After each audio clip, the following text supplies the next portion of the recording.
Okay. Hello. Right. So this is my first talk. Let's see how this goes. Got a shitload of equipment here. Hopefully it won't catch fire. Again, as all the game students in the front row will know, I'm a games tech student, second year, member of the Ethical Hacking Society, I'm a student rep. Any problems, don't like Roy, let me know. I'm not much of a hacker, kind of upfront about that. I'm like reading about hacks, I've never actually pulled anything off, nothing exciting. This is probably the first really hacky thing I've done. There'll be a lot of stuff going up online about this at the end, maybe next couple of weeks, hopefully, so you guys can download this and give it a shot for yourselves. If you've got any questions, feel free to contact me or give me an email. Other games. So what is the PS2? Released in 2000, so it was C PlayStation. PlayStation has its own homebrew development, we'll be getting onto that later, but it was obviously superseded by the PlayStation 3. As a lot of you will probably be aware, Sony haven't got the greatest attitude towards homebrew development anymore, so that story is actually quite interesting. So over 153 million of them worldwide, so I'm willing to bet that most of you have a PS2. Who does not have a PS2? Oh my god, so it's not what I expected. We all know the GameCube was the best. Yes. Sorry,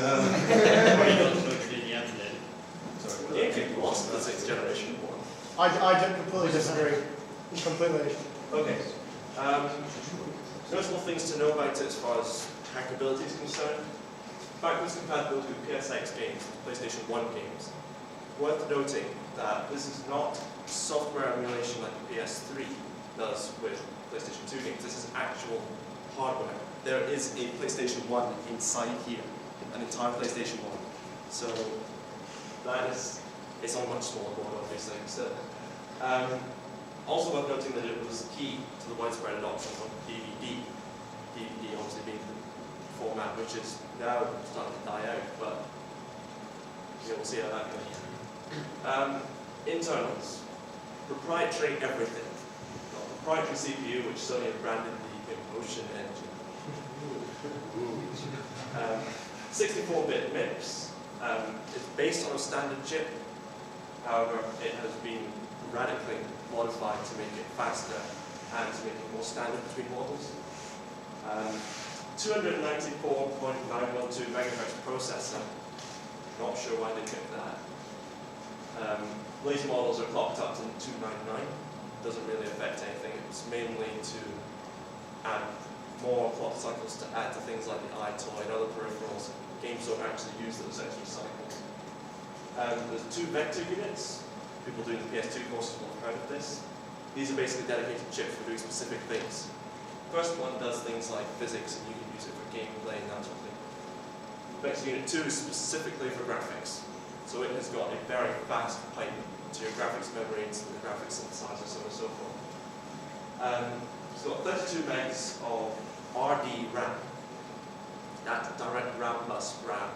This was basically meant to be the prime competitor to DDR, which is now commonplace. Sony used this as well as the GameCube, mainly because it was going out of fashion. It was more expensive to produce, which meant that as it went into its decline, it became really cheap.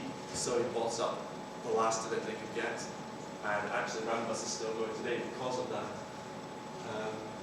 Next. The GPU got the graphics synthesizer.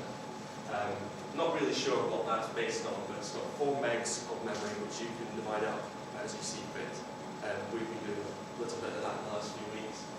It runs at 48 gigabytes a second, so for its time, this was ridiculously quick. It has to be when it's pumping around so much data for basically making your games appear on the screen. Also worth knowing that it starts digital and then it gets converted to analog later on. That would be more important when we look at how we can actually display Linux on a monitor, because obviously you've got to account for that sort of awkward digital to analog version when you're dealing with what's it called? The monitor connection, basically. obviously the PS2 doesn't use that by default, so you need to change things a little more.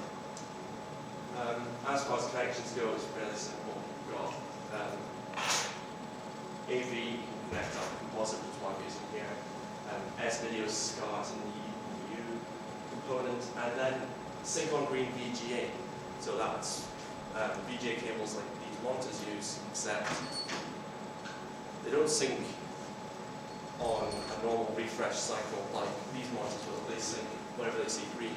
So your typical monitor won't work, which is why we need to make changes as well. Early models like this one, I've got a different expansion bay.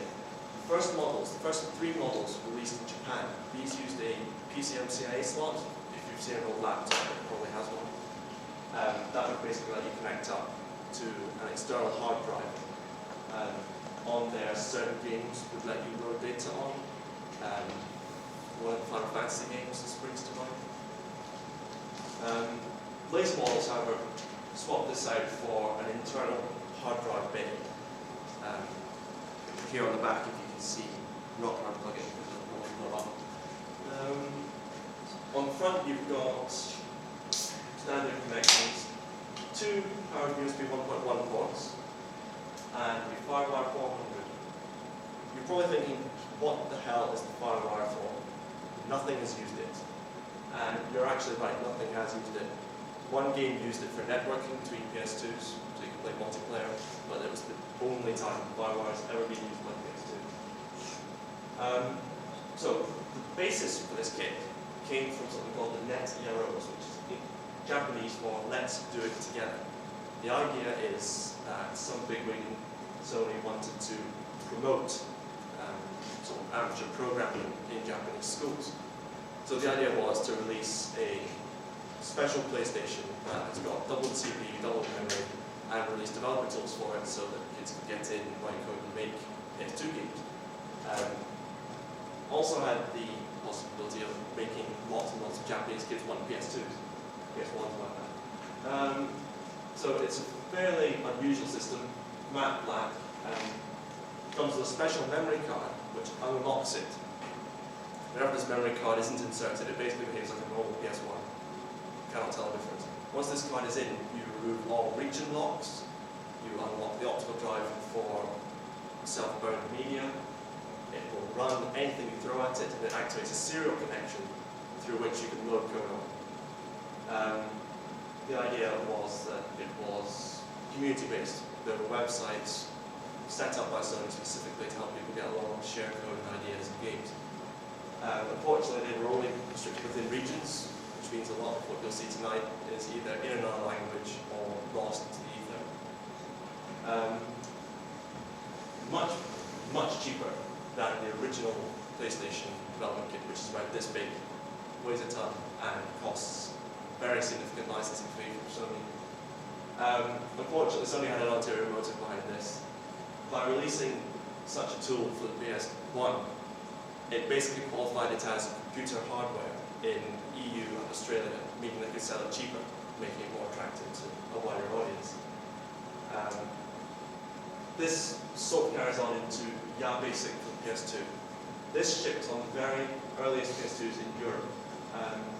Basically let you make basic programs, and I mean basic, in basic. I mean, it's astounding how simple this thing was. This was 2000, that's 6 years on from the PlayStation 1. Sony rocked up to inline revenue with this, and they said, computer hardware, and then they went, no, sorry. So that was a little bit awkward for them. If you're interested in giving it a shot, there is an emulator online for Windows. I'm not sure why you want to when you've got this obviously to try it, but still. So that brings us on to Sony's reaction to that. They thought, shit, we need to get this thing cheaper. We need to get it into more houses so we can sell more games, more DVDs. So they had to basically cook up an entire OS. Based on Red Hat, this is Sony Linux for PS2. It was sold in very limited kits. You basically bought a kit and it would include everything you needed to get started without the PS2. As far as actually running it goes, it gives you two discs, one's for installing, one's for actually booting. This disc is what lets you get past the copy protection. disk obviously validates correctly because it's a proper, legit Sony disk. Once you're in there though, and you've started the OS, you are a user and you can run what you like within certain boundaries.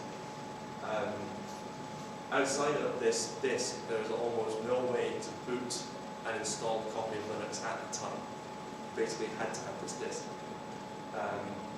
Also, some of you probably thought, well, hang on a minute, this is Red Hat based, that's a commercial distribution of Linux. How do they give away this kit? Especially given that you can download the OS for free from what was PlayStationLinux.com. Sony's licensing was actually pretty nice for this. The Red Hat license came from the boot disk that you used to start it, so you could download and have a play around with it even if you didn't have a PS2 to run it on. You could sometimes get this to work on an emulator, but not really. The other important licensing thing was that any game you produced using this could be sold and distributed online without paying any licensing fees. So we can sell our games that we make in the labs, which is actually surprising. I never actually thought that was true until I dug down deep into the EULAs that fill up this. This is what's actually included in the kit. What we'll be doing today will only apply to early models of PS2 except the 3 original Japanese ones that use the PCI and CIA slot. You get 1 gig hard drive, a network adapter with Ethernet, 2 boot disks, a keyboard and a mouse, nice looking branding on it, and then this unusual adapter. It basically goes from the AV multi-out on the back of the PS2 to a VGA plug, and then 2 audio plugs. This is part of the problem with getting this to work nowadays because you can't use a version that isn't compatible with your particular PS2 as far as regions go. You can't stick an NTSC copy of this into a PAL PlayStation. It won't work because the chip is slightly different to account for different standards of TV. So why am I doing this talk? These official kits are used in the university's game labs downstairs. I was going away for the holiday for Christmas and I thought I want to work on my coursework over the holidays. So I looked into how to get this working and basically have kind of a working solution. The problem is that official kits are expensive enough to find. You can buy one on eBay as of 2 weeks ago for about €1,000. If you're interested, what's that in pounds? It's like euros of monopoly money, so God knows. $1 million.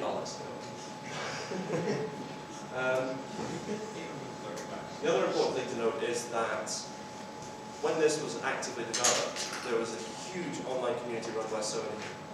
This provided things like kernel patches, fixes for various problems which Sony didn't even bother to fix it. There are also lots of websites on the likes of GeoCities and that regarding PS2 development. A lot of these have actually disappeared over the years. I was panicking a couple of days ago because one of the resources that I'll be using later was actually on Mega Upload, which is now actually hit the fan. So the aim behind me doing this talk isn't just to show people how to do it, but to provide the resources to let other people do it. I'm mirroring it as much as I can, and I hope to put it online somewhere in the next few weeks. More information about that will be posted on the Society website in all chances. So I'm introducing not Sony Linux for PS2. It's basically circumventing the original boot disk provided by Sony, such that you can basically get the kit together and set it up without having to hunt down for one of these extremely rare fossilized disks. What you will need a fat PS2, thin ones, talk for hours about how you could get that working, but in all likelihood you won't, and even if you do, it is useless for game development. SPS2, the wrapper for the graphics engine on here, requires a cache on the disk. If your disk is over a 10 megabit Ethernet connection, you're not going to make good performance.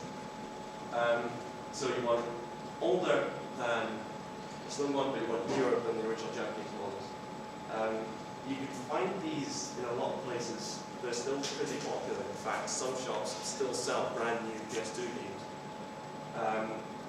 these PS2s were both about 25 quid each. You can also find them on eBay, they're fairly fruitful.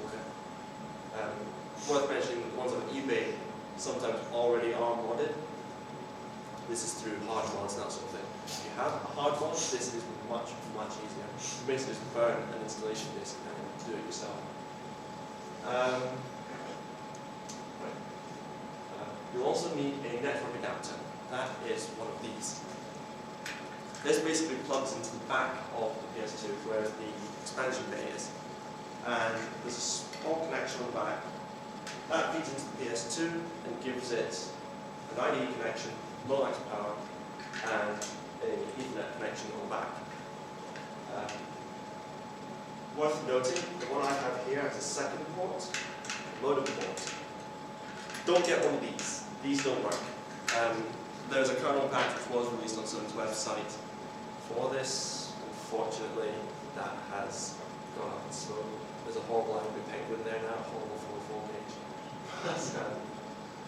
Yeah, so if you get one of them, you will not get Ethernet working because the kernel patch just doesn't exist anymore. If you can find it, good on you. Anyway, I was thinking, what can I give you if you found it? VJ monitor. If you can get one like that, you're great. Because of the whole EU, we've got to clamp down on lead and all this other silly environmental business. These are quite difficult to come by now. You can use a VJ monitor if it supports sync on green. Generally, any Sony monitor will work, except sort of widescreen display. It needs to be an actual PC monitor. And you can also just use your normal PS2 connection and hook it up to a TV through the normal. Because the PS2's output is analog, I would recommend getting an analog display. That's why I recommend a CRT. Depending on how the sort of analog to digital converter inside your display works, you could get terrible picture quality. That being said, the TVs in our game lab are terrible because they're ancient still. You'll also need at least 2 8MB Sony PS2 memory cards. These are legit things. Special third-party cards that have got like more storage space or things like the Action Replay won't work. You have to use a legit official cartridge. The reason why I'll explain later. You can get these online for 3 to 5 quid. I found one guy on eBay who basically was saying, I just want to get rid of these cards, 3 quid for like 16 cards. Yes, quid's it. If you can't make your own FreeMC boot, a tool we'll be using to get into the user land area of PS2. If you can't do that because you can't find an exploitable game, then there's a few community installers that are still available. PSXC.com, big forum, lots of stuff about this on there, but they have a sort of out-of-date list of people on there who are willing to accept memory cards, patch them for you, and then send them back. Hopefully I can get something like that started here. You can also just buy a memory card with a FreeMC boot preloaded on it for about 15 quid. If you are making your own FreeMC boot, you need to find an exploitable game. One such game includes games that have this netplay feature on them. They usually have this label on them. The reason for that is that Sony basically provides the application on there to configure your network adapter. You don't get a disk with the network adapter to set it up. You have to use a game. But then again, if you've not got a game that uses it, what's the point of buying it? So basically what happens is you can use the fact that that tool's third party to exploit the PS2 and get in. If not, there's always 007 Agent Under Fire. And this is a spectacularly terrible game from EA's quick, make as much money as we can phase. This is before the likes of Mirror's Edge and that. And every single pressing of this game is vulnerable. Even after they knew the fix, the exploit existed, they still continue to print these horribly bugged disks which make this possible. I have here a platinum reprint. These are like best-selling games get reprinted with this platinum but this works fine. If you can get a copy of this, it is 100% guaranteed to work unless you're an idiot.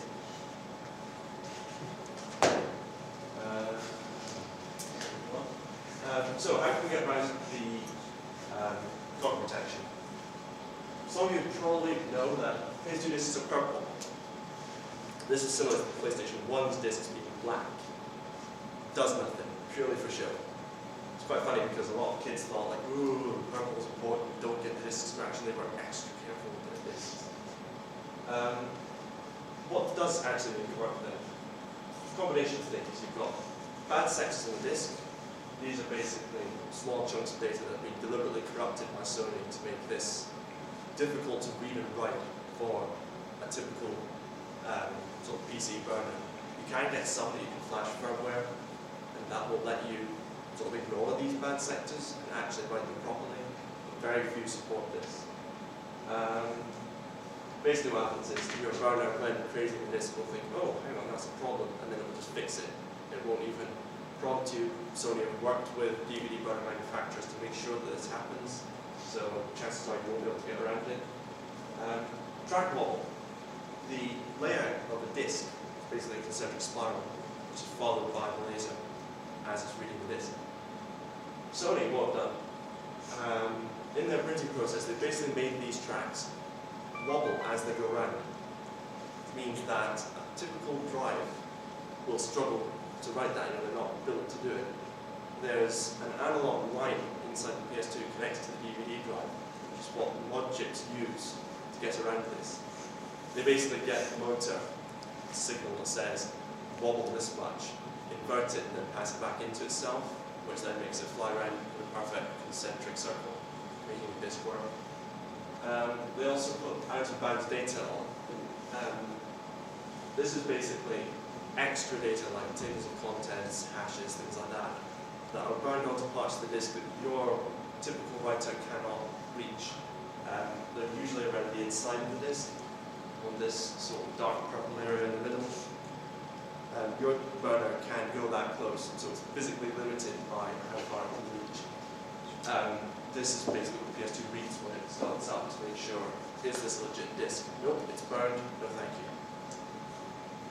So, 007 Agent No. 5. Two distinct modes. The first person mode, where you run and gun and kill bad guys. And then there's a driving mode which executes unsigned code. It's obviously a side effect. You drive around in this terrible low-poly car, generally just kicking ass, but if we can exploit how this level is loaded, we can get it and do whatever we like. An old game development tactic was to develop different games separately. That's why some games you'll see have got separate executables for single player and multiplayer. Two separate teams working on two completely separate code bases that share the engine only. What basically happens is when you load a disk, PS2 forces a check of the disk to make sure it's legit. When you're loading and when you're switching binaries from, say, single player to multiplayer or action mode to driving mode, you're supposed to recheck it. You're supposed to ask the PS2, right, I'm going to do some loading now. I need you to make sure this disk is still legit. EA forgot. So, basically, the exploit is you get to the second mission, just before you hit start mission, change disk to a patched version which has got your own code on it, where the second level should be, and you hit start. And it just does itself. You don't even need to do anything. So, how do you actually do this? What you need to do is first get an ISO of 007 Agent No. 5. It's worth noting that we'll be patching it to perform our exploit. And because of said copy protection, you have to use an original copy. You have to have this copy ready when you perform the disk as well. ISO you writ will be unique to this disk. It will not work with any other copy of the disk. So if your disk gets scratched, you need to get another one and then start again. Similarly, if you think, you can just download a pre-patched version from the internet, no you can't, it will not start. It'll basically hit the loading screen and crash. I use IMG Run to take the image simply because it plays music when you finish. In the end, it just plays this nice little music. A bit silly, still. And it works. A lot of what we're doing regarding the PS2 is your mileage may vary. So if I tell you something works, that's what you're going to use. It's horrible to debug this. If you're not on Sony's side, you will not get friendly error messages, you will not get nice debug sort of problems, no. You will get nothing, it will just fall over, crash, or give you a nasty red screen. Download the tools from the website that we're going to put up after the talk. There's a file browser we're going to be using called uLaunch Elf. Elves are the binary files that we'll be using to exploit PS2. Then, we need to do the following.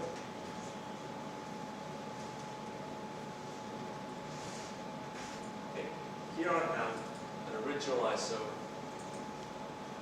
of 007 Agent Under Fire. This is what the contents of the disk look like. This is not an exact copy of the disk, as we said. There are some sections which just cannot be read by the PC modem. Unfortunately, this data will be lost as a result. If we read it and then have to burn it back, we're not going to keep it, obviously. So, here is the file in question. What basically happens is the game starts using this.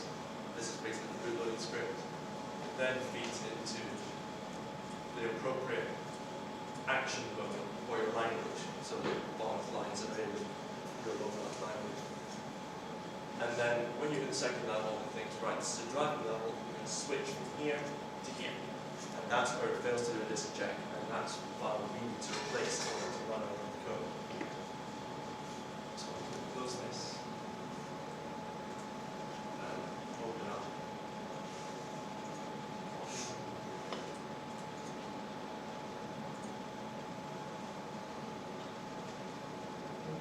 Okay, while that's going, explain how the exploit works. Oh, sorry, how we're going to patch the disk. Anytime you feel like doing it. Okay, this is Apache, not the Apache the hackers are thinking of. Yeah, this is what Apache has done. This is basically a tool for authoring PS2 DVDs. If we open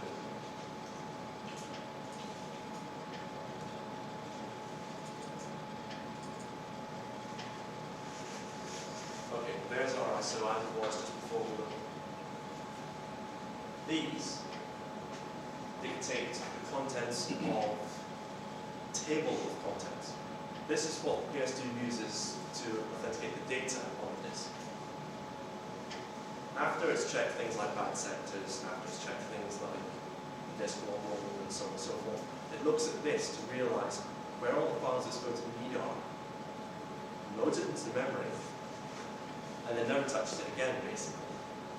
Once this is in memory, you can do whatever you like to the disk, and it will not notice it, will keep going. So, what we need to do is replace this enormous level,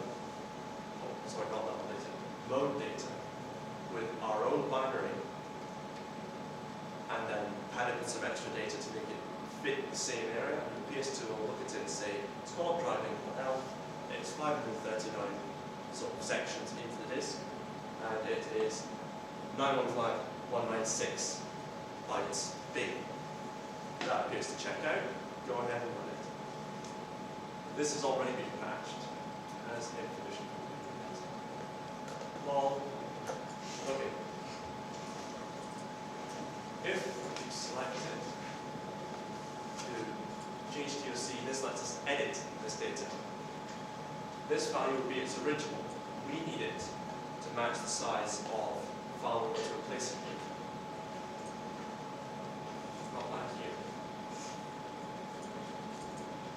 It's this boot.elf tool. So we take the size of it, just create it. There. 915196. So that's the size of bytes. Stick that into here and click update. We'll then update the table of contents data for that file. So again. This is update selected file. We now need to get our boot.elf file in there. The problem is that if we call it boot.elf, it will think, oh, it's not the same file name, throw a fit and crash. So rename it to driving.elf, load it in, and then start replacing it. So what this is doing is reading through the ISO, getting that file's data, replacing it with our modified version of the file, basically.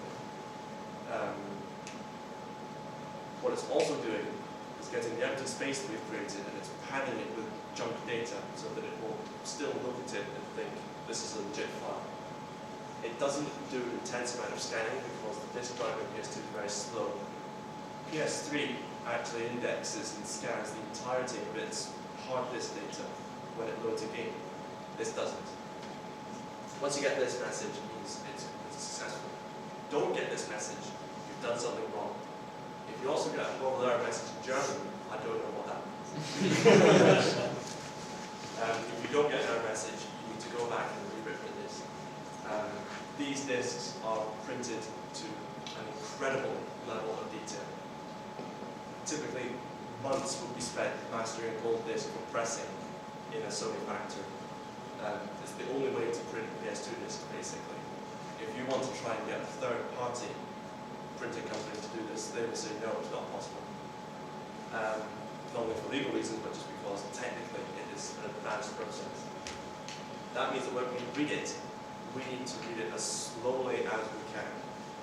Any errors on this disk will ruin everything and it won't work. This extends down to things like don't use virtual machines to rip the disk, do bare metal hardware, use a desktop DVD drive if you can. Laptop ones do more error checking. They'll sometimes see these bad sectors and think, hang on a minute, I can fix that because I'm a clever DVD drive, and then it will break it. Also, don't need to burn it. You need to do it slowly as well. Important thing to note is when you're burning, to use a DVD minus hard disk, which I happen to have a stack of here. If you're expecting anything other than this to come into my hand now, you should be very surprised because it's just a disk. You're basically just wanting DVD minus R on the front instead of plus R. The reason for that is that PS2 natively reads DVD minus R's. The DVD plus R is burned differently, which makes it more difficult for PS2 to read. And again, if it sees a single error, it will crash. Also, one thing, if your flatmate is listening to loud music, and that's enough to feel it through the desk, don't burn. Ask him to put his horrendous dubstep off or something. You don't want dubstep shaping your drive when it's burning. Well, don't need you now, so go away. So once we've patched it, it's just a simple case of burning it back again. So I'm just going to open this and and there really is nothing more to it as far as burning it goes. Some people thought, oh, we need to do special settings, we need to enable this and use special advanced tools. No. Again, we're burning a disk which the PS2 doesn't realize has been changed. It's not going to follow the copy protection because EA were lazy, forgot about the copy protection, and as such, we can stick it if we like it. So again, I mean, just burn it to a disk and done.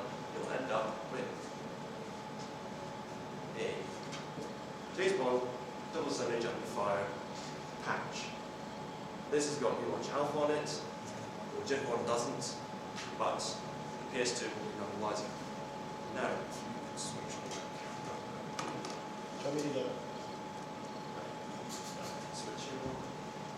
And we've got quite the setup here. Hopefully this will work.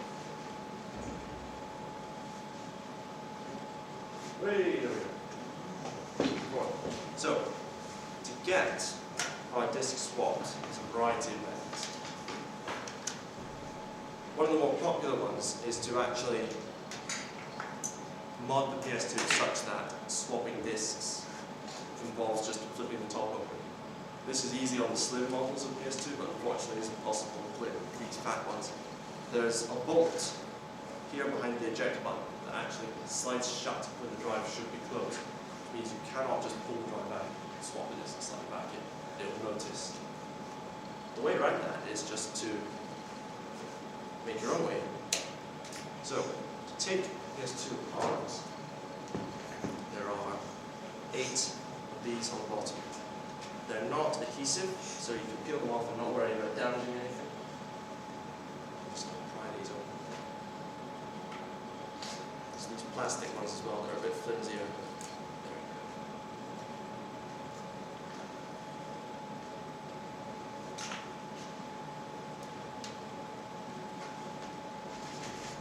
There's also 2 down the side here.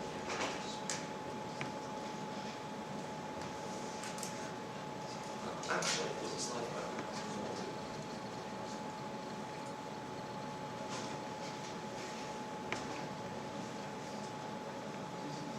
Okay. So we've got covers on. Also here, nasty sticky mark where I peeled off my warranty sticker. This will obviously void your warranty. We're opening the PS2. It's 10 years on from the PS2, but if you're still worried about warranty, you've got other things to be thinking about. I mean, you just pirated a game, you're not going to really care about your warranty, are you? Horrible criminal. What's the legality of this? Shady.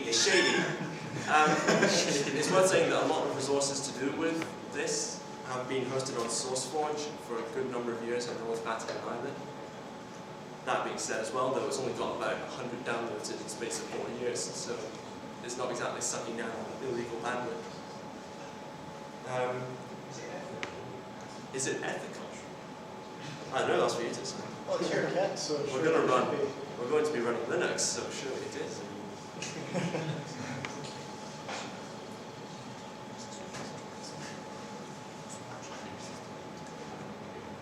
So basically, we're opening up the PS2, voiding the warranty, so that we can swap the disk from the legit one to our patched one without the PS2 noticing. Anything you do involving, say, the eject button or manually pulling the disk out or popping the lid of a slim PS2, Sony knows. It's like they're watching you. Well, they're not, but still. Keep the screws separate so we're not trying to switch it. And basically, anytime the hardware detects a disk change, it will force a check, even though, in this case, the software hasn't implemented that same check.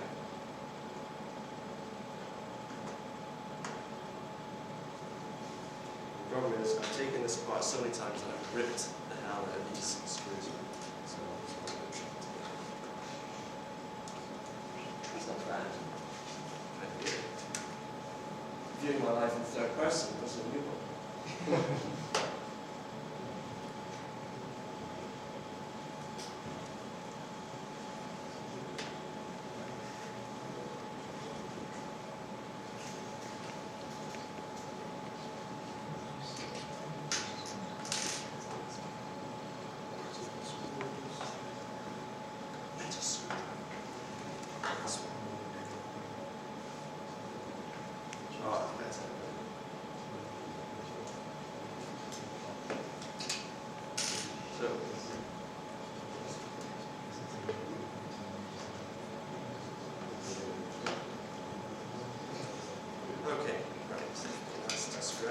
So just to recap, highly technical process that's just gone down.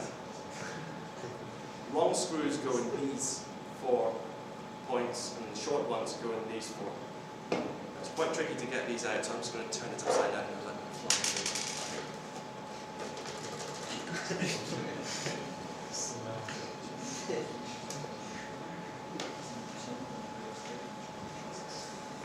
And don't worry about breaking the PS2, they take a lot of beating. This has been through Dubai Airport Customs, so it's still one piece. I think that's impressive. Right, we've now got the locks on. To actually open the PS2, you'll probably at first just lift it straight up and go, what's going on here? The trick is to lift it up, and then when it gets to about here, pull it forwards.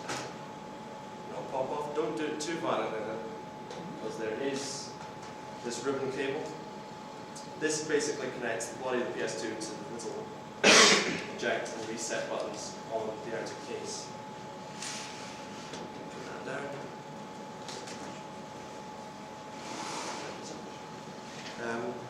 Worth noting, if you've got a newer PS2, one of 50,000 or later versions, this step is slightly different.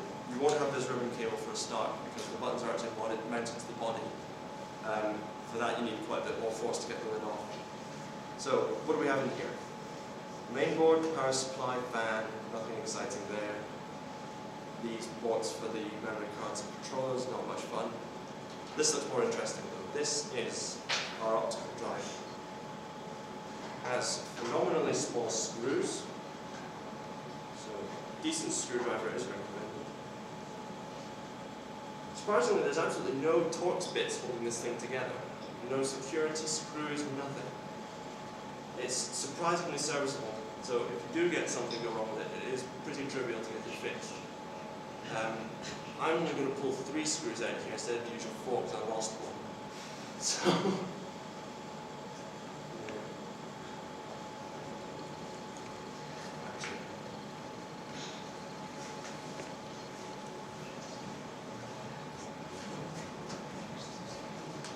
Okay, so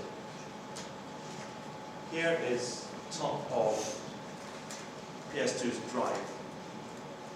Caution, visible and invisible laser radiation when open. Avoid exposure to beam. I'll take my chances. So, this crappy piece of plastic is one of the most important things when performing a disk swap. That's because of this little loose piece in the middle here. Just pop that out. You'll find that it's magnetic. That's what holds the disk in place when the drive is properly closed. What we're going to use to keep the disk in place when we've obviously got our PS2 stripped open. So I'm now going to reconnect all this. Oh yeah, the AV cable just shot down the plug.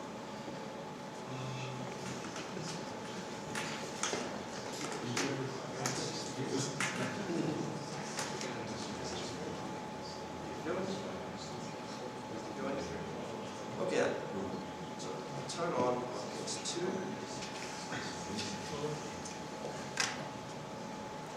Controller in. Would magnets in the PS2 not damage your game discs? With what? Would the magnet in the PS2 not damage a game disc? No. Well, that's... No, because discs are magnetic. Discs are magnetic, however, it can have an effect on the DVD plus R type. Mainly just because the discs are usually slightly thicker and it won't have as good grip. But no, apart from that, it's perfectly fine. Get the turn on PS2, press the button on the newly rearranged case positions.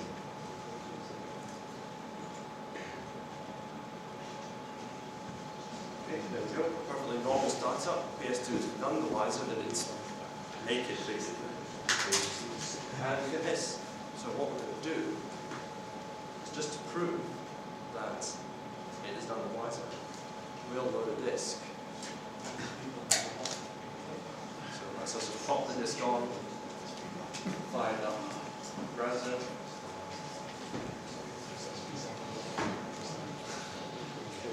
No data. So, as you can see, the PS2 has checked, it's seen there was no disk, thought, okay, nothing to check, nothing to list in the browser. We've now slipped the disk in. It doesn't bother rechecking because it thinks that our drive's locked and our drive's got all this protection on it. Nothing could possibly be in there. So it doesn't bother checking again. So in order to actually start the game, you have to restart the entire PS2. That's our disk spinning up. It's worth noting that I've expected longer cables, so if you want to come forward and actually see the disk swap, you should be able to get it on the camera, or you can just walk around here. PlayStation 2,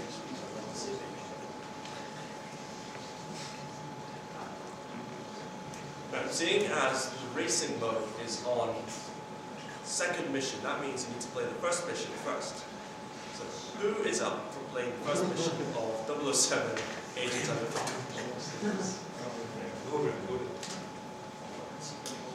Would actually be good if we had sound, but unfortunately don't. Skip. I think EA just like did this on purpose so people can appreciate a part of the game. And they forced you to play the first level. Yeah. Current record is not set, right? Do get my paper and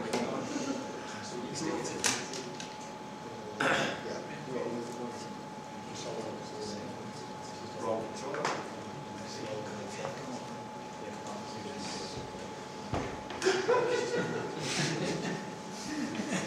What's going on? It's not like a hat. Okay, press game main menu. Select mission.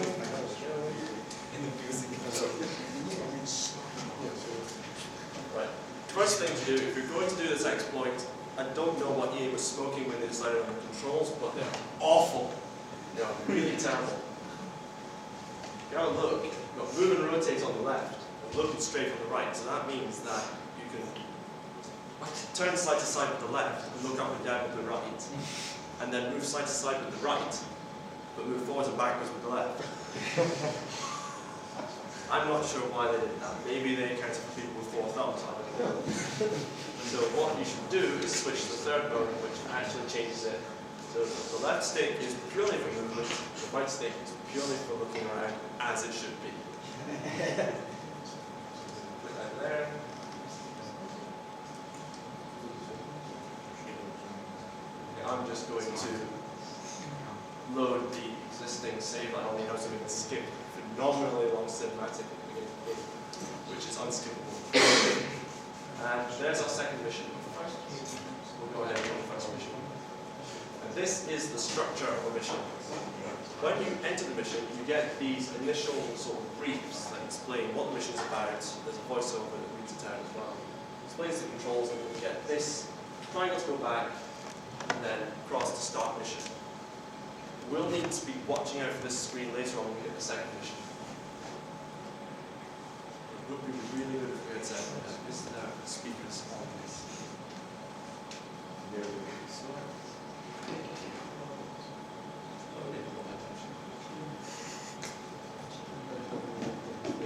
Any sounds on there?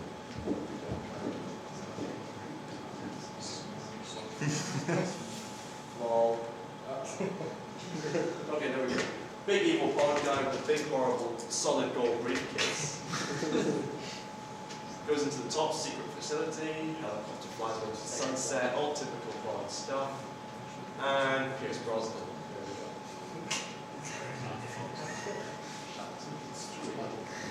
So it's a highly secure facility with this highly secure door and then a speaker which says something. Not sure what it says, I never paid attention. Assuming there's nobody outside. I know, it is really impressive. You even start with the first thing you need to use already in your hand. So here we go. This is our super hack tool. Press circle, door is open. Where do I get me one of these? There we go. Working on it. Also take note of the autosave indicator in the top left, which means nothing. It's not actually saving anything. In we go. Here. Ooh, scary security camera. Let's go.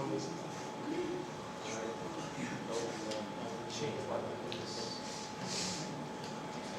That's funny, I've got a golden gun there. I don't remember doing that before. Probably shouldn't waste the ammo.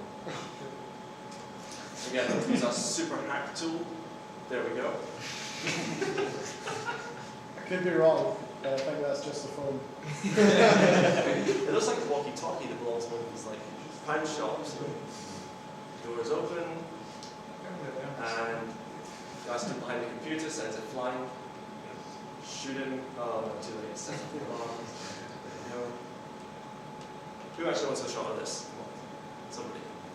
I think Steve will keep playing. Played the game so long. Fancy. Do you just like Right, hang on. Hack the lift. There we go. do you all this just to install the Linux on it, or is it just you have to do this every time you move to game? I'm doing it the first time just so you can see the mission and see how terrible it is. Once you've played it once and you have a working memory card save of it, you can just skip the second mission basically. Once you've solved one, over here. It's also worth noting that you're almost in bed sweet submission. I can't actually see where the guys are. Shoot the air.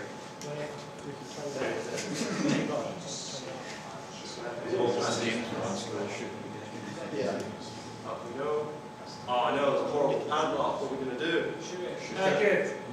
No, we're not going to hack it. Hacking it doesn't work. Instead, we're going to use a laser. Hacking it always works. No, lasers this time. Is that laser?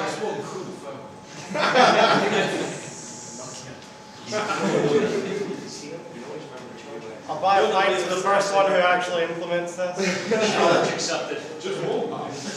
Just one.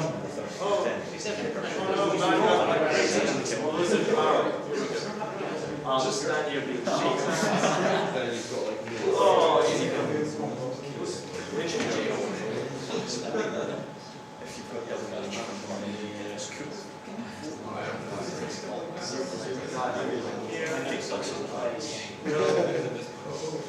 You seem to memorize this quite well. I've played it a lot of times, yeah. Obvious body armor is obvious, there we go. Bang, bang, bang. Oh no. Oh no. Oh no. I'm not even aiming anymore. The auto aim is in control. Shots him through a wall. Interesting. Dead. Pick up. Also, there's a fantastic karate chop. Not to show you the karate chop.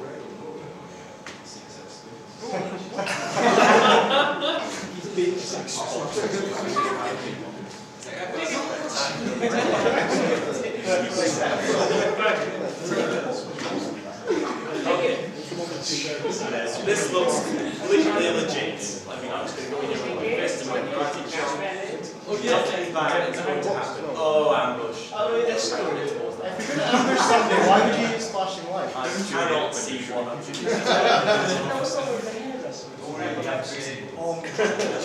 Can't do that. There's no grenades. It's got some basically wonderful red bullets. Get the lights. Duncan, use your lights. It's like Trick to magic the lights off. Oh, turn off that. Do you not think I'll slightly very cute? What? The bullets curve. One of these three.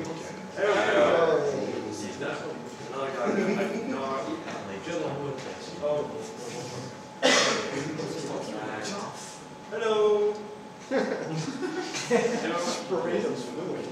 Oh, another secret door.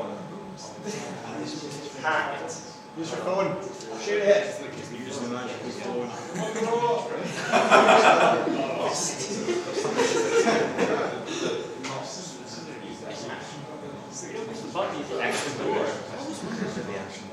Okay, the action button is not opening the door.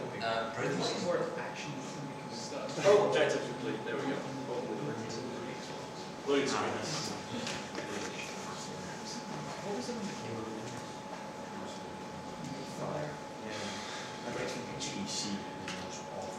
Okay, here's where we see the evil villain's masterly, insidious plot. Very nice card. These evil villains always like their modern architecture, it's worth noting. Got evil sniper pointed at the Bond girl you have to rescue. Take note that she's actually bound with one of the magic super padlocks that we defeated earlier. Yeah, another cinematic. And they have a submarine and they have a shark. They have a submarine with a shark. I'm going to do very evil things. Evil. No. Steve Jobs, actually. I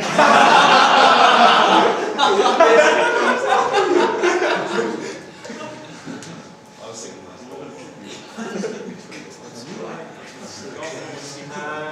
share information about the 8x3. Yes, James Bond, I'm saying. Goody, goody, goody. Right, okay, let's first kill the sniper. Right, I'm going to use this to finish the shark. Oh, one shot. Brilliant. Nice. Wow. Quite possibly the greatest crystal shot ever fired.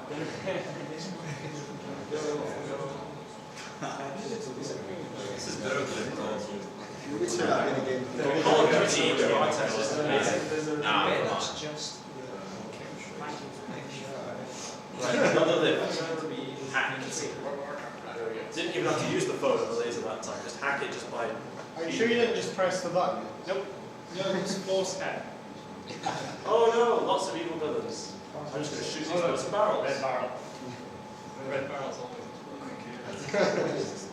Oh, I'll just reload my tape. Yeah, this is mine. Oh my god. That's not possible. Therefore, you just get so many different ones. dead. Was it stuck again? Let's for sure. You're using explosive barrels. These tiny stuff. A lot of money went into that explosion animation. Hey, I like those bad guys just leave body armor around for you. yeah. Oh no, grenade. Oh, I'm still alive. Change it. Put some cheese. Hey,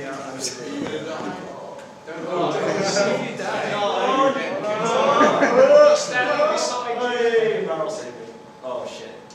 That's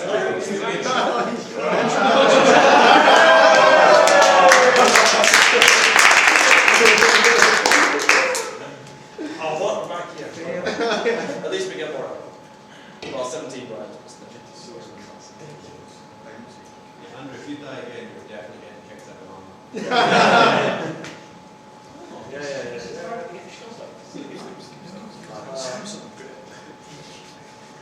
Great job. Come on. You did even worse this time. There we go.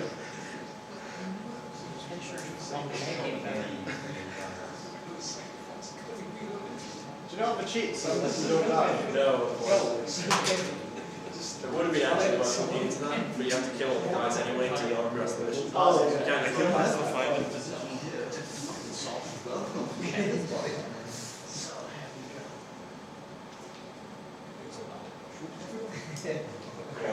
Oh, easy mode, easy mode.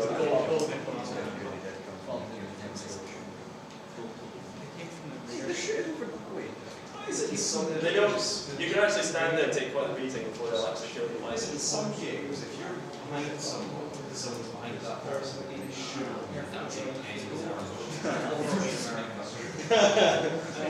Shot in the foot. The enemies should shoot each other by accident. Some games, yeah, some games do that. Sniper rifles. Fall to him. Nope. Fists.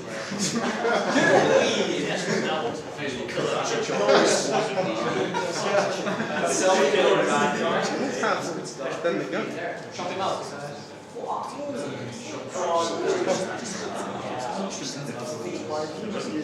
You chop him down. No. He's gonna die. He's gonna die. Fists! Come on, stop trying to hit him and hit him!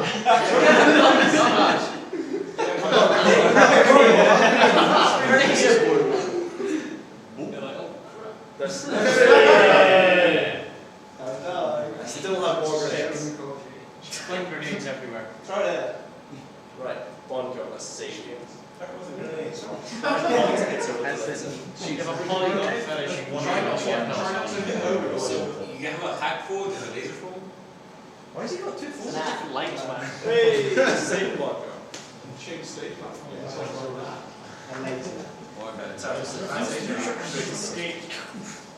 Okay, this is the part where they jump into a car.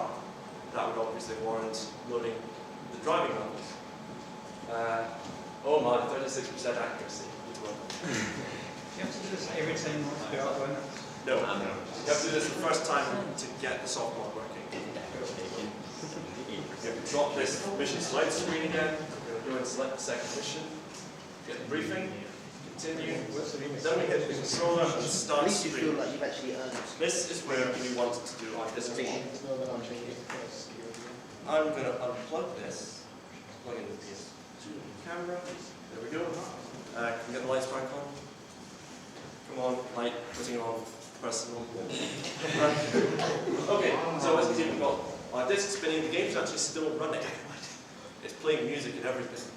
And we're going to very quickly swap out the disk, and all will be good. Guys, okay, disk swap, right? Take practice. You probably won't do it the first time. You need to be quick. Worth also mentioning, if you're not careful, you can scratch your original disk, and that's a pain in the ass because obviously copies of this game are a bit more hard to find nowadays. Don't hold the disk still for too long. So doing that, holding it there for ages, will eventually make the PS2 think, okay, there's something obstructing the DVD drive, and then it'll just switch off, basically to preserve its own motor. Once you've done that, obviously it won't start up again unless you already have a hack on the PS2. So you need to start again from the beginning. Obviously that's up to the second mission. You don't need to replay the first one if you're clever enough to save. So as far as it goes, just lift the magnet, swipe the other disk out of the way, put the new one in. Did everybody see that?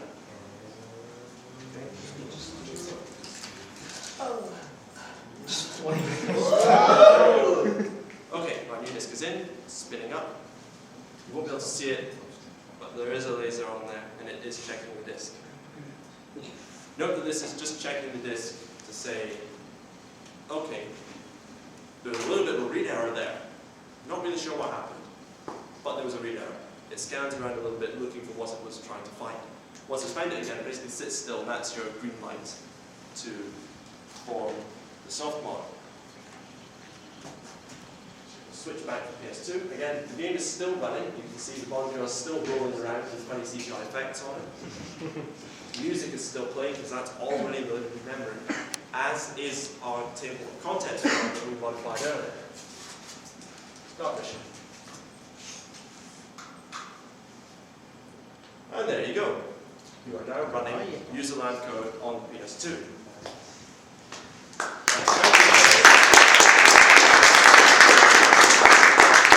So there we go. You are now in the PS2 and you can run whatever you like. This is Launch Elf. It's basically a file browser that lets you browse through files, rename, remove them, copy, so on and so forth. And then it also lets you execute elf files, just like the game tried to do with driving.elf. So we'll press a circle. Note that this uses Japanese controls, so to go ahead is circle, triangles back, so on and so forth. Now note what this accepts. It can read and write memory cards. It can also read and write your hard drive if it's formatted for use with games. Unfortunately, using your hard drive for Linux locks you out of that functionality, so this will be purely for Linux. You can read CDs, quote unquote. This doesn't actually work most of the time because of how the kernel is implemented for reading CD drives in order to preserve copy protection. You can read USB mass storage. You can also read files directly on the PS2 itself. So we are going to get USB flash drive, and we're going to load it with files. What these files will do is install a software for us. The files you want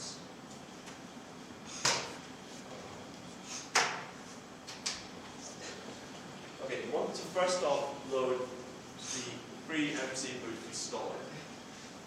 FreeMC boot is the software we're going to be using. It basically utilizes the same memory card validation technique used by the NetHeroes on the PlayStation 1. Basically, it uses the memory card to encrypt sort of management data.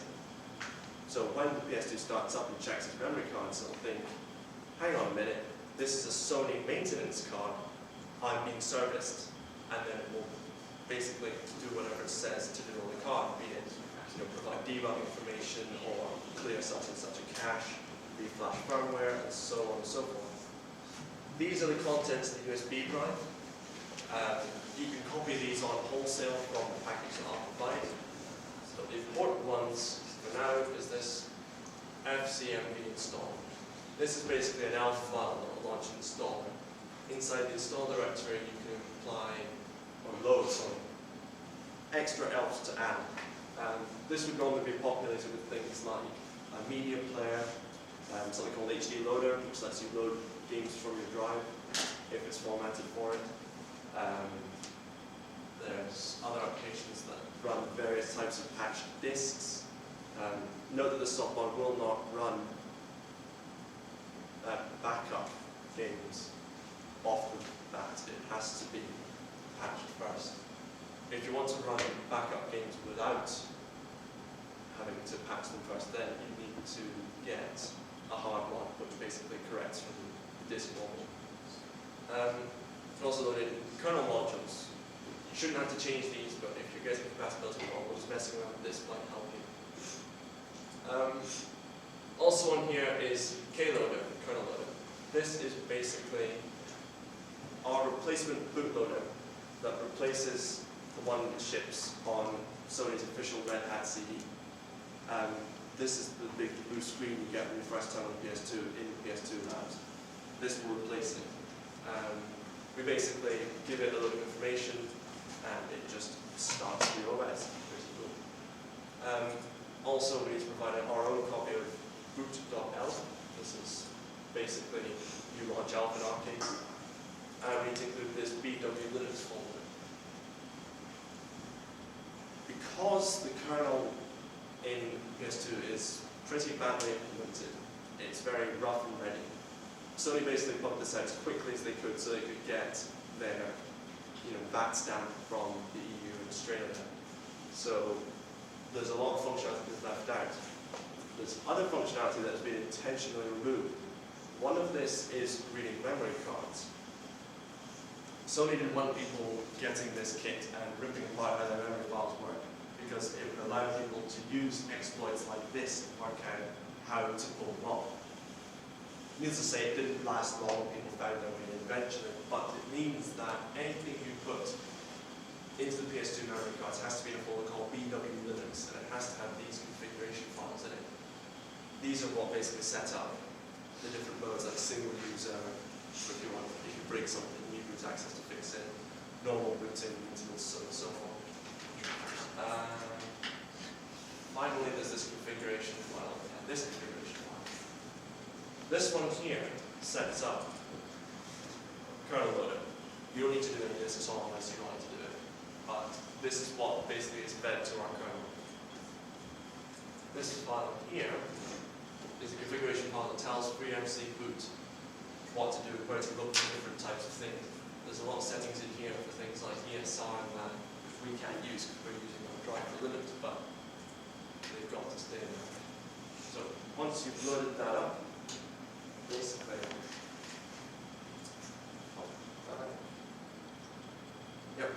copy your files, and then you need to start your launch out.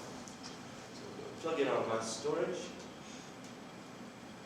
We navigate to mass, which I can't see. Okay, we're now reading from the flash drive. Install, and then freeboot.elf. This is now performing the same binary switching that the previous technique used. However, we're obviously behind the veil, we can do whatever we like.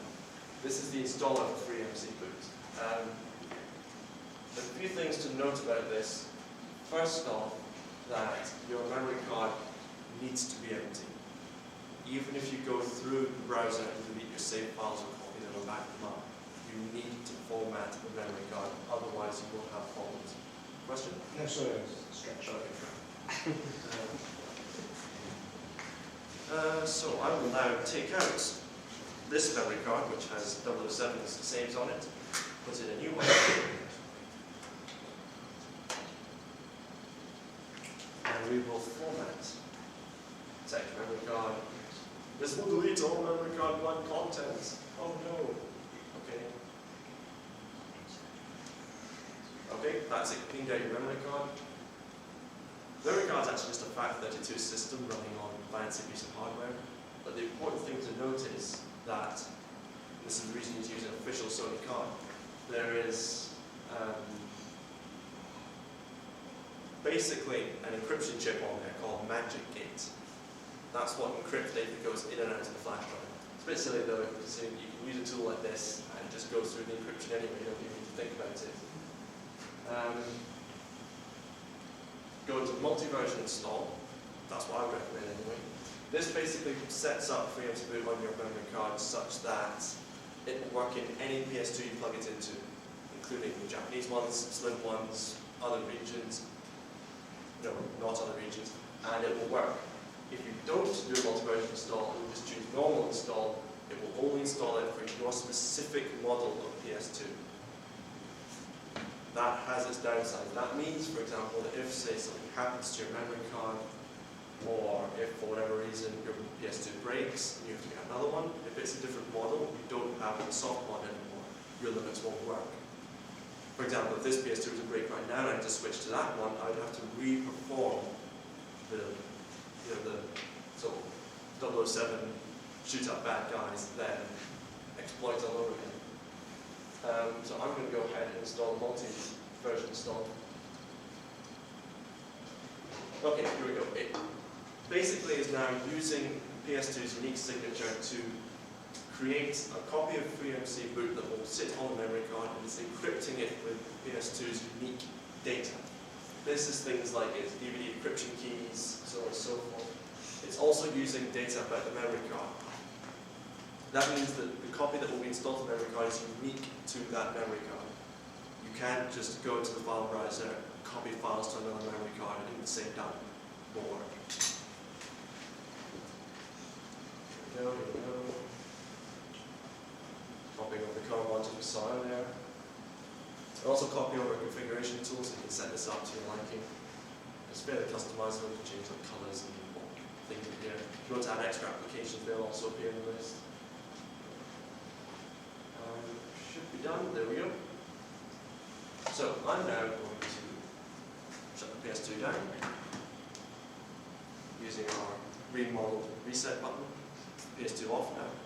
We'll take out our agent identifier disk.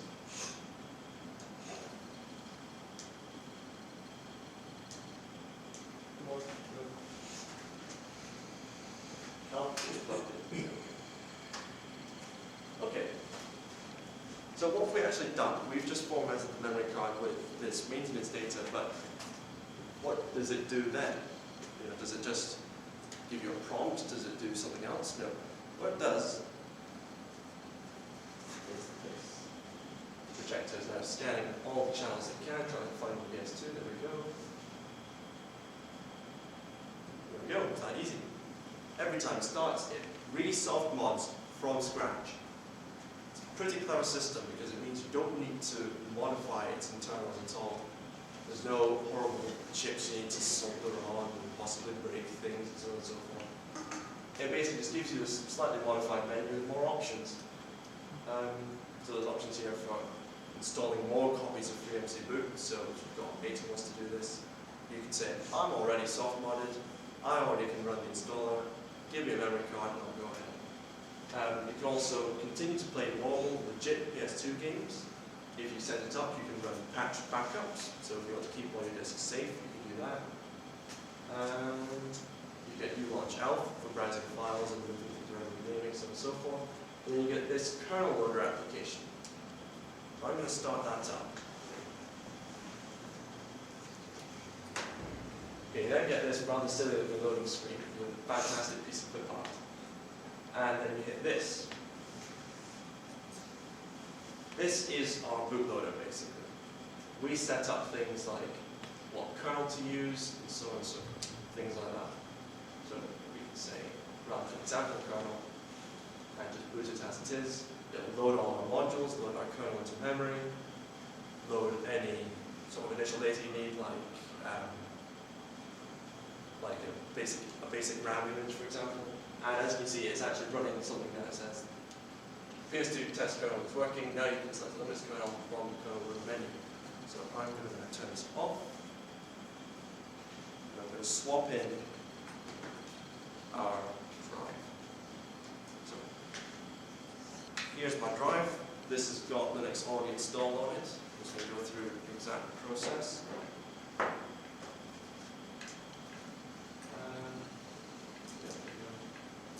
Okay, so installing Linux for PS2. Now, because of the nature of the PS2's sort of copy protection, they had to do something different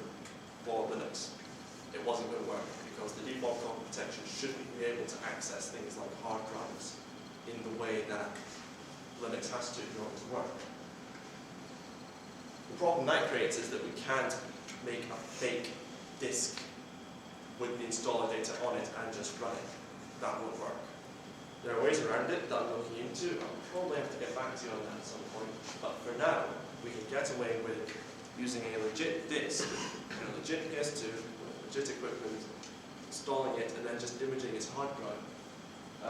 You can literally just take a dump of every file in the system, all its permissions, so on and so forth, and then re-image it to another drive and it'll work. As far as that goes, again, you want to keep everything stable and consistent, so don't use things like virtual machines, anything that can introduce error, because again, the kernel is really flimsy. If it hits a problem, it will just panic and die. Here's how you set it up. You need 128 megs of swap. That's actual Linux swap that can't just create a partition and call it swap. And then you need to fill the rest of the drive with an ext2 file system mounted at root. You then need to just copy your files across. Try and provide things in that. There's literally one command to do it. I recommend doing it all on a Linux-based machine. Good luck formatting something in ext2 on Windows. And then we need to start it. So turn it on once we've loaded our drive. Now, you can probably see I've done a little bit of modification to this. This isn't because it's a modem, well, it has a modem, but this isn't because of the modem. Basically, I recommend avoiding Western digital drives. They cause problems. Why do they cause problems? I have another drive here, graciously donated by the Paul Dalton Foundation. And you won't be able to see it from here, but if you line up their headers, you'll see that the Western Digital drive headers are slightly further apart. The original versions of these, before I hacked them away with a saw, have these two connections, and they have a little bit of side-to-side give, so you can plug in a variety of drives. The problem is Western Digital drives are just too wide. Maybe they're American, I don't know. They're just too big, and you have to mod this in order to get your connections to plug in. This is quite horrible to do. You need to basically rip the whole thing down to bare bits and bolts.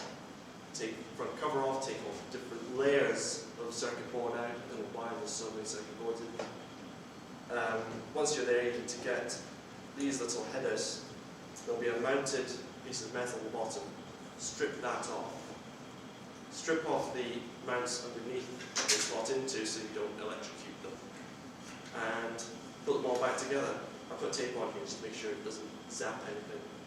But yeah, I'll be putting pictures of how to do this on the website because it's just too much bother to do it here. So worth saying, if you want to avoid doing this, don't do the Western Digital drive. So in, it just slots on the end like that. It won't be flopping around like that, hazardously. Sits on the end there, and then this slots into the expansion bay on your PS2, which sits in the back.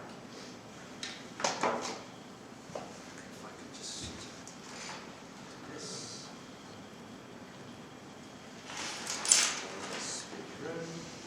There we go. So the expansion bay is here. It's easy to take out because we've already ripped it open.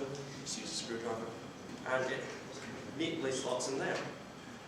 Plug it in, and then just tighten up these screws here to hold it in place. Worth saying as well, if you do this mod and you're using a Western Digital drive, because it's also floppy and it's not giving the drive the same support, if you tip the PS2 upright, it will probably disconnect the power connection. You want to keep it flat if you've got a modified network adapter. Using another drive like this horribly ancient Desk Star, you're probably fine. Okay, we'll switch back.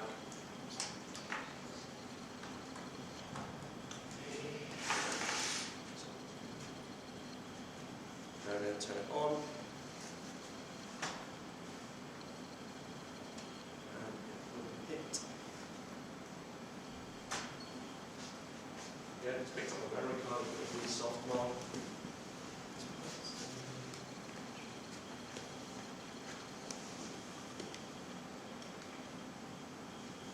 lost the thing for bouncing the slides, so hopefully the library won't be too long. Kernel loader, I'll open that up again. Let's see. It'll pop up. Now this time, because we have this drive in, it'll actually try to check that drive for any information if it can use it, things like configuration. We're not going to do that simply because this is not the open source distributions of Linux this is designed for. After the release of the Linux kit for the PS2, other people use the source code to produce other kernels and other distributions as well. So we're going to file load config. That failed. So we're going to specify file. USB. Kernel loader.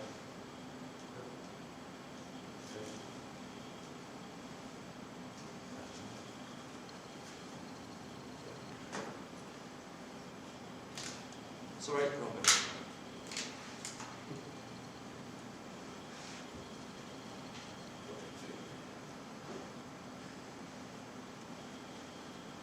One.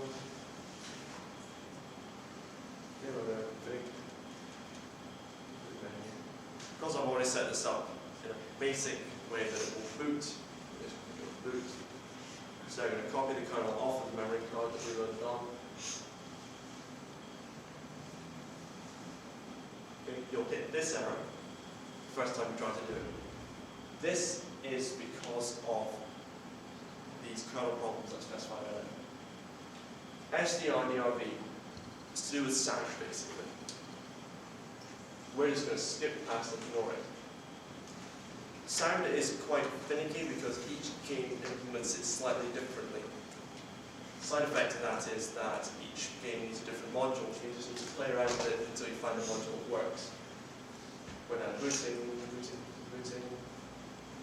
Now get the other problem. It says down there, bringing up interface ETH0. That's the Ethernet port. For a start, don't have anything plugged into it, which is part of the problem. But the other part of the problem is that, as I said earlier, my network card's got this modem port on it, which requires a special kernel patch, which is difficult to find. If you don't have a modem port, this will work fine, and you'll be dandy. You'll still need to set it up though, you'll still need to wait 30 seconds if it doesn't work. There we go.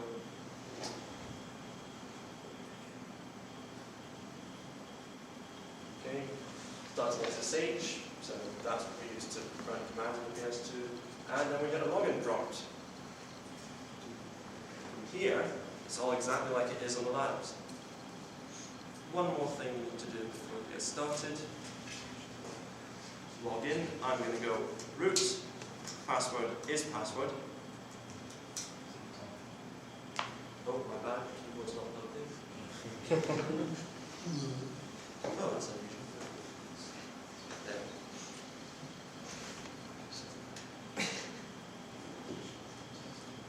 Nope, other way up. There we go, let's try that again. Yep, keyboard added. Root. Password. And we're in. We have root access on a PS2 with which we can do almost what we like. I've already got some files loaded on here. These are files that were given to me by Henry Fortuna, Dr. Henry Fortuna. He runs the, basically what he's director of teaching. Director of teaching for the Institute of Media Arts and Gaming, whatever. These basically set up the tools that we use in the lab, things like SPS2 for interacting with the graphics chips. It loads a couple of fixes for various problems that Sony didn't bother fixing. It sets up your memory card such that if you ever do get a legit Linux disk, it will work. And yeah, it just basically involves running a little bash script. I'm not actually going to run it because it is already set up, but it's fairly simple. I'm now going to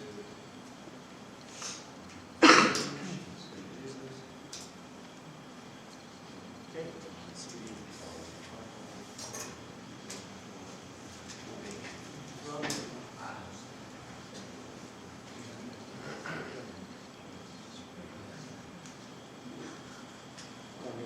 That's interesting. Okay, that's meant to be my coursework. Your course. Was working earlier, I'm not entirely sure what's happening. Ah well, it works, trust me. That's about it really. Any questions? First of all, going back to the very start where you had, was it Toros? The Japanese, or Net the, Euros, yeah. yeah. Do you think that basically that whole idea is kind of not ripped off, but it's mirrored in what happened with the BBC Micro? Yes, I do think that's sort of the inspiration for it. BBC Micro didn't, well no, BBC Micro came sort of around the same time. Net Euros launched with PlayStation 1's launch, though BBC Micro caught on later on.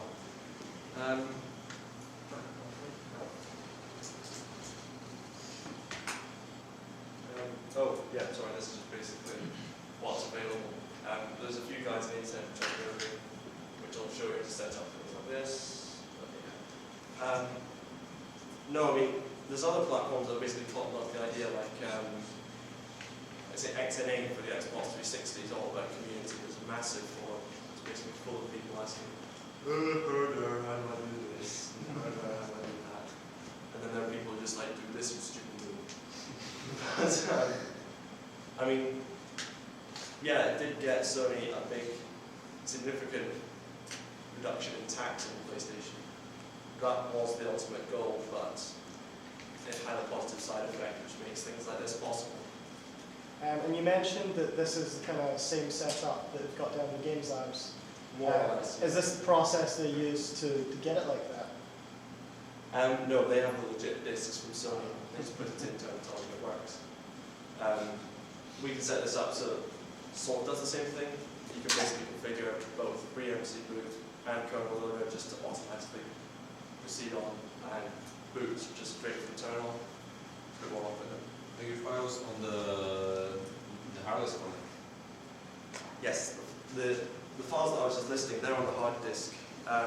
Once you're in Linux, you can't really interact with external devices unless you have a network connection.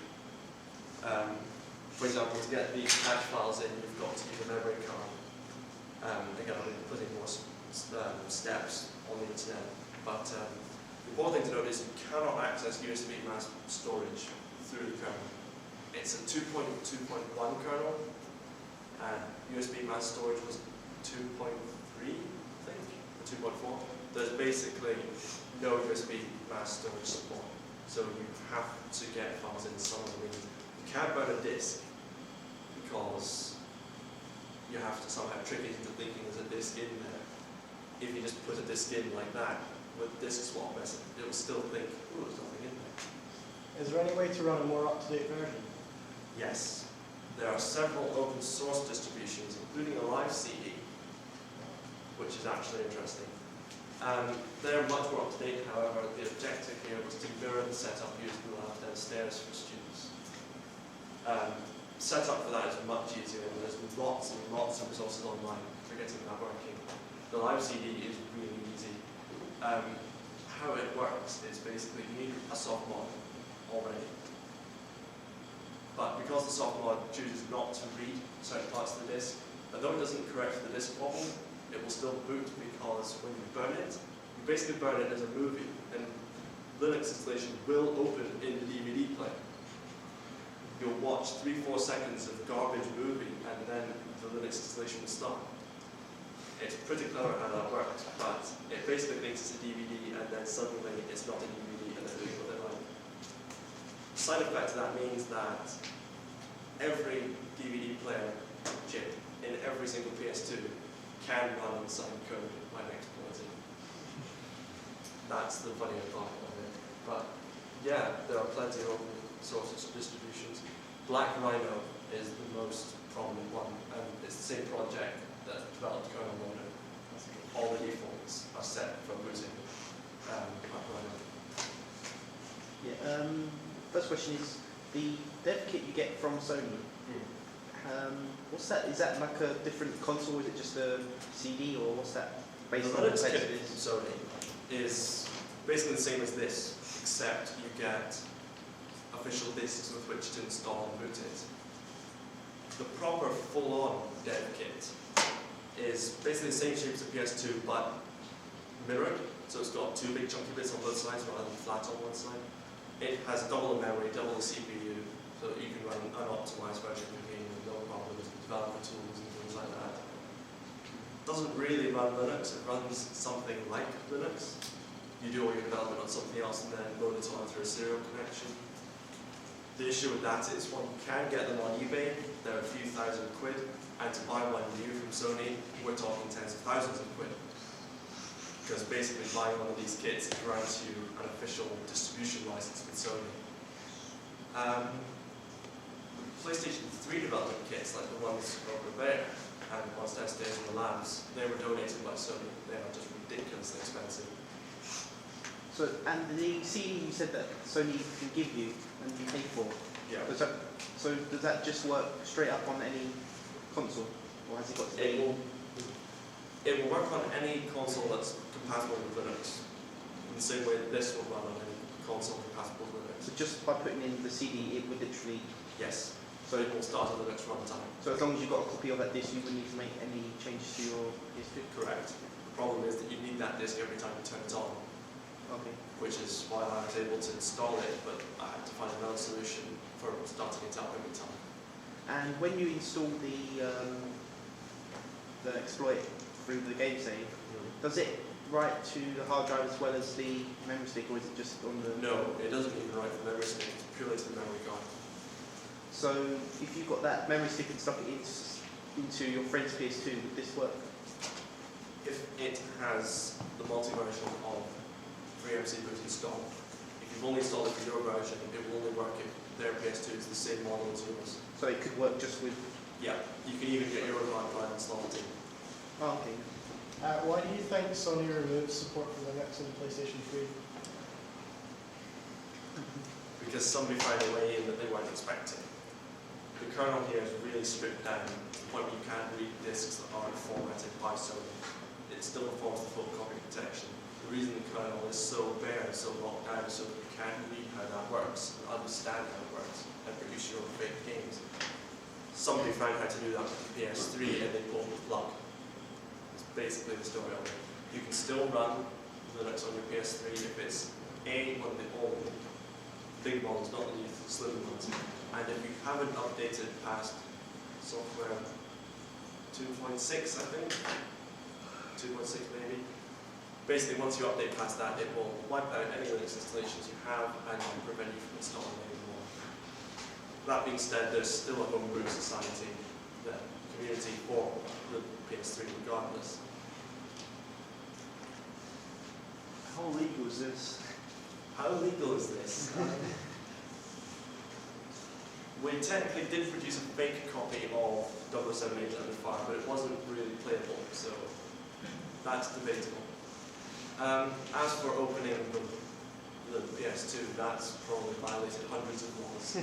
Probably the same law that says you can't rip the label off your mattress. You might catch fire. This label will save you in the event of a fire. Oh, shut up. But yeah, it's debatable. The licensing for Red Hat also was a bit debatable. Red Hat weren't pleased when this went out. Earlier on, you were talking about something that Sony made, a piece of tech for making games, but you said it was big. Was that the PSX? No, the PSX is just what's used to describe PS1. As you see, it's not that the PSX was actually a specific piece of Oh, tech. you mean the DVR thing, right? Possibly. All I know is it's big. Yeah. Sony thought, this was back when they first thought about introducing PS2 to TVs, building a PS2 inside the TV. They thought, okay, we'll get an enormous box with PS2 inside it, and then they also added the ability to go on TV and browse the internet with a terrible browser, and then burn your TV shows into disc. A, it was enormous and very expensive, so it didn't take off in Japan. And B, the TV companies threw an absolute hissy fit. Do you think that it was ahead of its time? Yes. Very ahead of this time. I mean, it didn't really take off mainly because it was very expensive, but licensing also came into it. As for whether or not this will work on it, it probably won't. It records directly to disks, so there is no means for fitting a hard drive to it. Didn't someone hack the PS3 via the dev kit? Yeah. That's what you said before. Yeah. And didn't they get like some kind of server access or? That isn't actually done through a hacked PS3. That was literally just bombarding with a patch and seeing what sticks. And then they found, oh look, there's a massive security hole here, let's have a play around with it. Oh look, customer data, let's download it. And then went on from there. The PS3 dev kit was technically involved with that, and licensed PS3 developers do have complete and total free reign over the PlayStation Network, including banning users, changing credit card details. It's quite scary. So it did have access to customer info from. It could write all customer info, it couldn't read most of it. Are you talking about when the PSN network went down? I've just heard a story how someone sort of gained access to the server via. So that's the same story about 7 million users lost all Yeah. their data? And that was because of the Credit card PS3. details, addresses, everything. A lot of it. And coming back to the illegal thing, isn't it only illegal if you have illegal files that are with companies and you've edited them and changed them? Is that what makes it illegal? It's legal source, you know. Sony can probably find a dozen reasons to shut it down, even if you're not even making games. Yeah. If they found, but they probably haven't because he said that like 100 people have downloaded this. Yeah. So I suppose they don't want you to even open it in case you do. I mean, under the GPL, they have to make sure it's still available through some means, even if it means they're not the ones posting it. GPL basically says that if you make changes, then you've got to publish the changes, not keep it secret. But it still keeps secrets regardless. But that's the kernel loader project posting that. Not so its official website, which has been down for a few years now. Okay, any other questions? Just one. I think I asked for everyone here, but are we ever going to see the dragon stage? If you like.